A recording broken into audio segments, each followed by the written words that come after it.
Gülüm. Gördün mü akın қалай ұстағанымыз түгел. Сен неге өтірік айтасың? Таза Чимкентский екенсің ғой сен?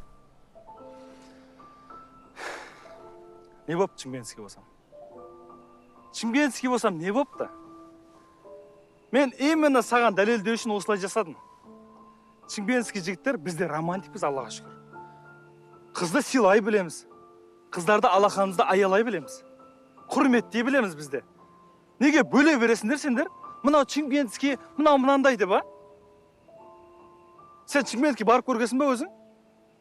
Вот, барып көрген жоқсың, көрдің бе? Сен барып көрші Чимкентке, бір апта әшейін өмір сүріп көрші. Көресің қандай екен адамдардың. Мен саған айтайын бар ғой. Қазақстанда Чимкентскийлер болмаса көп нәрсе болмай. Ей, Манзар, ят болғадей, қой. Шпәлеғымай. Манзар, әкет. Тентек қана ғой. Ей, не істейтсің? Микрофон ба? Сен үшін жақсы екен, а? Әдем жарасты тұр екеу.